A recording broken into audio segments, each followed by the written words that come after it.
السلام علیکم ورحمۃ اللہ وبرکاتہ۔ بسم اللہ الرحمن الرحیم، الحمد للہ رب العالمین، والصلاة والسلام علی اشرف الانبیاء والمرسلین۔ آج کی گفتگو اس بارے میں ہے کہ جادو کا علاج خود کریں یا جادو کے علاج کے لیے ہمیں کسی عامل کی طرف رجوع کرنا چاہیے۔ دیکھیں، اس کا جواب بہت مختصر ہے۔ جب ہمیں کوئی بیماری لاحق ہوتی ہے تو ہم خود سے بھی علاج کرتے ہیں اور ڈاکٹر کی طرف بھی رجوع کرتے ہیں، اور یہ بیماری کی نوعیت پر منحصر ہوتا ہے۔ اگر تو بیماری ہلکی پھلکی ہو، جیسا کہ سر درد ہے، نزلہ زکام ہے، کھانسی ہے، پیٹ خراب ہو گیا ہے، بخار ہو رہا ہے، تو ہم خود سے ہی علاج کر لیتے ہیں۔ کبھی گھریلو ٹوٹکا کر لیا، کبھی دوائی لے لی، ہمیں فاقہ ہو جاتا ہے۔ لیکن اگر بیماری حد سے بڑھ جائے یا خاص نوعیت کی ہو، جیسے کہ ٹی بی ہے، ہیپاٹائٹ ہے، کینسر ہے، تو ہم ڈاکٹر کی طرف رجوع کرتے ہیں۔ اس کا علاج خود سے کرنا مشکل ہوتا ہے۔ یہی حساب جادو ٹونے اور تویز گنڈے کا بھی ہے۔ اگر تو جادو ٹونا یا تویز گنڈا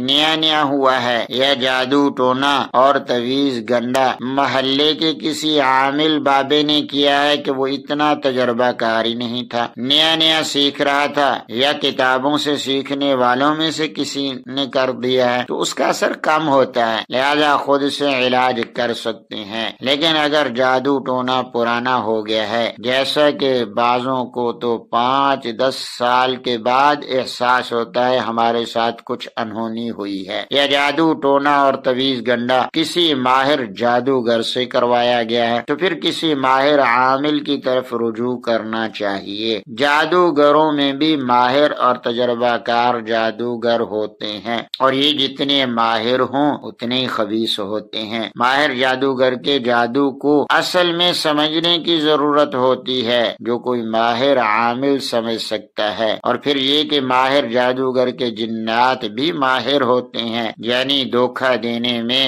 بہت مہارت رکھتے ہیں، لہذا انہیں پکڑنا تھوڑا سا مشکل ہوتا ہے، جس کے لیے ذہانت اور تجربہ ضروری ہوتا ہے۔ جادو میں بہت ذہانت انوالو ہوتی ہے، اس لیے میں کہتا ہوں جادو کوئی ہوائی چیز نہیں، بلکہ یہ کچھ مادی حقیقتوں پر مبنی ہے۔ قرآن مجید میں جادو کا ذکر ہے۔ جادو جب بھی ہو جائے یا جنات کی کنڈیشن بنے، اس کو ہنسی مذاق میں نہیں لینا چاہیے، بلکہ اس کے علاج کی طرف متوجہ ہونا چاہیے۔ علاج بھی جب کرنے کی باری آتی ہے تو ہمیں قرآن و سنت کے مطابق علاج کرنا چاہیے۔ علاج کرنے میں بھی غلط چیزوں میں، شرک و بدعت میں نہیں پڑنا چاہیے۔ علاج کروانے کے لیے جب ہم جائیں، پھر بھی بہت سوچ سمجھ کے کسی اچھے اور نیک سیرت عامل کا انتخاب کرنا چاہیے، ورنہ یاد رکھیں پیسہ بھی جائے گا، عزت بھی جائے گی، اور سب سے بڑی بات ہے مرض بڑھے گا، کم نہیں ہوگا۔ 101 کیس میرے پاس ایسے آئے ہیں جو غلط عاملوں کے ہتھوں میں چڑھ کے سال سب کچھ اپنا برباد کر چکے تھے۔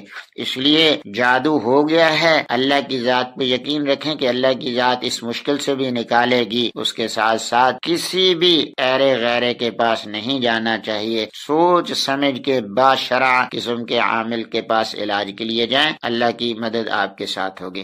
خیر، میں بات کر رہا تھا ہمیں عامل کی طرف جب رجوع کرنا ہوتا ہے تو بہت ساری چیزوں کو دیکھ کے رجوع کرنا چاہیے۔ اس کے لیے اگر ہمیں کسی دور کے علاقے میں بھی جانا پڑے لیکن عامل باشرع ہو، ہمیں وہاں بھی جانے سے دیر نہیں کرنی چاہیے۔ بعض اوقات جادو کے زور سے انسان کے اندر سے طاقت ہی ختم کر دی جاتی ہے، جس کی وجہ سے نہ وہ پڑھائی کر پاتا ہے، نہ وہ کوئی اور اچھا کام، جسے ہم کہتے ہیں کہ یہ قرآن کی پڑھائی کر لو، وہ نہیں ہوتی، ہمت ختم، نمازیں پڑھ لو، ہمت ختم کر دی گئی ہے۔ پہلے 5 وقت کا نمازی تھا، پہلے ہر وقت اس کے دل اور دماغ میں قرآن مجید چھایا رہتا تھا، پہلے دل اور دماغ میں سنت کی پابندی چھائی رہتی تھی۔ جیسے جیسے جادو ہوا اور اس کے اثرات بڑھتے گئے، یہ چیزیں انسان کو سب سے پہلے دینی کاموں سے دور کرتی گئی، یعنی جادو اور جنات اور شیاطین، ان کا پہلا حملہ یہی ہوتا ہے کہ آدمی کو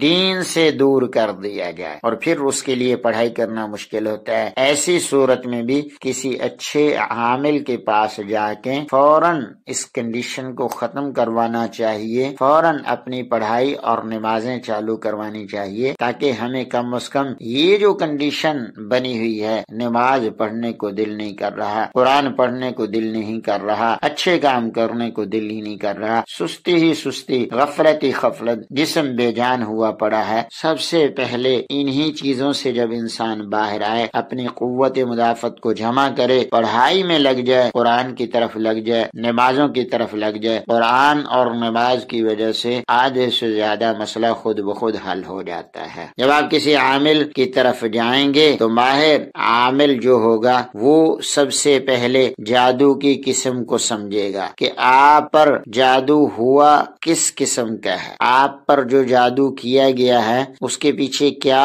عوامل ہیں، جادو کرنے والے کیا چاہتے ہیں۔ ایسی صورت میں وہ پھر مریض کا علاج قسطوں میں کرے گا۔ سب سے پہلے مرحلہ جو آئے گا وہ آپ پر ہونے والے اثرات جن کی وجہ سے آپ کی پڑھائی رکی ہوئی ہے، نماز میں سستی ہے، اس کو ختم کرے گا۔ پھر جو جادو کا حملہ ہے، اور دوسرا یہ کہ جسم کے ہر درد کا علاج پیناڈول نہیں ہے، اگرچہ اس سے وقتی آرام تو آ جائے گا لیکن بیماری جڑ سے ختم نہیں ہوگی۔ تو پہلے جادو کا تعین کرنا پڑتا ہے کہ کس قسم کا جادو ہوا ہے۔ مثلا میاں بیوی میں جدائی کا جادو ہے تو اس کا دم اور طریقہ کار اور ہے، اگر شادی اور رشتوں کی بندش کا طویل گنڈا ہے تو اس کا علاج اور ہے، اگر سحر محبت ہے تو دم اور طریقہ کار میں فرق ہوگا، اگر کاروبار کی بربادی اور ملازمت کے جاتے رہنے کا جادو ٹونا ہے، دم کرنے کا طریقہ کار اور ہوگا۔ اس لیے ہر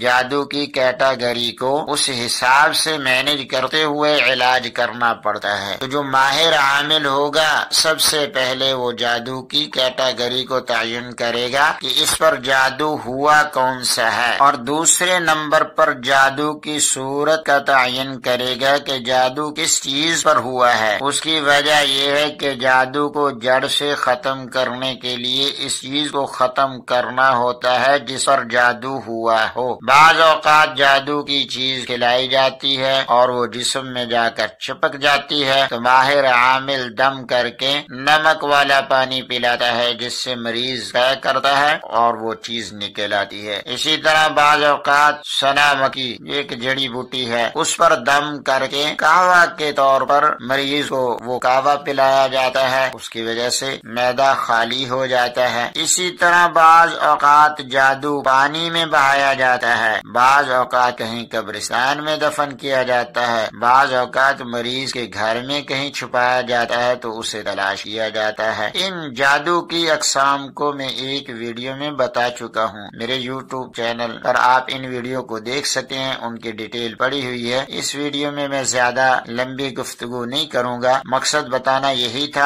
اگر آپ پر جادو ہو گیا ہو تو کن کنڈیشن کن صورتوں میں ہمیں خود علاج کرنا چاہیے، کن صورتوں میں ہمیں عاملین کے پاس جانا چاہیے۔ یہ بھی ہوتا ہے کہ جادو کی چیزیں ہمیں بعض مرتبہ مل جاتی ہیں، گھروں سے تویز مل جاتے ہیں، جن چیزوں پر جادو کیا ہوا ہوتا ہے بعض مرتبہ وہ چیزیں مل جاتی ہیں۔ اس کے لیے بھی بات ذہن میں رکھیں، جب بھی ہمیں جادو کی چیز یا تویز وغیرہ مل جائے تو اسے کسی عامل کو دکھا دینا چاہیے تاکہ وہ جادو کی نوعیت کو سمجھ جائے، یا پھر کوئی عامل نہیں ملتا موقع پہ ہم اس کو پانی وغیرہ میں بہا دیں یا ضائع کر دیں تو اس سے بھی اثر اس کا ختم ہو جاتا ہے، یا اسے دم کیا ہوا پانی ہمارے پاس پڑا ہے اس پانی میں ڈال دیں تب بھی اس کا اثر ختم ہو جائے گا۔ بعض اوقات انسان اللہ سے دعا کرتا ہے تو اللہ عز و جل خواب کے ذریعے اسے جادو کی چیز اور جگہ سے مطلع کر دیتے ہیں، تو یہ بھی ایک طریقہ ہے جادو کے معلوم کرنے کا۔ اسی طرح بعض اوقات ماہر عامل مریض کو اذیت پہنچانے والے جن کو حاضر کر کے اس سے معلوم کرتا ہے کہ جادو کیسے کیا ہے اور کس چیز پر ہے، پھر اس چیز کو ضائع کرتا ہے تاکہ جادو کے اثرات زائل ہو جائیں۔ یہاں پر دو چیزیں سمجھنی ہیں، ایک یہ کہ آپ جادو ٹونے اور طویل گنڈے کے شر سے محفوظ کیسے رہیں، اس کے لیے منزل اور سنت رقیہ پڑھنے کا معمول بنائیں، اور منزل اور سنت رقیہ کو میں نے ریکارڈنگ کر کے اپنے یوٹیوب کے چینل پر یہ ریکارڈنگ بھی ڈالی ہوئی ہے تاکہ اگر کسی کو ان چیزوں کے پڑھنے میں دقت ہو رہی ہے، جیسے میں نے پہلے بتایا کہ جادوگروں کا پہلا وار یہی ہوتا ہے کہ وہ مریض کو پڑھائی سے روک دیں، تو پھر سننے سے بھی انشاءاللہ بہت فائدہ ہوگا، بلکہ ان چیزوں کو گھر میں میں چلانے کا معمول بنائے۔ آپ پڑھ سکتے ہیں، پھر بھی ان کو سننے کے لیے ریکارڈنگ لگا دیا کریں۔ پڑھنے کا بھی بہت زیادہ فائدہ ہے، سننے کا بھی بہت زیادہ فائدہ ہے۔ اس کے ساتھ ساتھ معوذات کو پڑھنے کا معمول بنانا چاہیے۔ معوذات یعنی وہ دعائیں جن کے شروع میں اعوذ باللہ آتا ہے۔ معوذتین آخری دونوں قرآن مجید کی صورتیں بھی ہیں، سورۃ الفلق، سورۃ الناس، کیونکہ وہ بھی اعوذ باللہ سے شروع ہوتی ہیں، اس لیے ان کو معوذین کہا جاتا ہے۔ اور معوذات وہ دعائیں جن کے شروع میں اعوذ باللہ آیا ہے، ان دعاؤں کو بھی معوذات کہا جاتا ہے۔ سنت رقیہ اور منزل کی ریکارڈنگ آپ ہر اس معاملے میں سن سکتے ہیں جن معاملات میں آپ کو شک پڑتا ہو کہ جادو کے اثرات ہیں، جنات کے اثرات ہیں، حاسدین حسد کر رہے ہیں، اور تمام قسم کی جسمانی اور روحانی بیماریوں میں یہ دونوں چیزیں بہت مفید ہیں۔ ان کا پڑھنا اور سننا بہت مفید ہے۔ اس لیے جب بھی آپ کو کسی بھی طرح کا شبہ ہو، اس وقت ان دونوں چیزوں کی پڑھائی کا معمول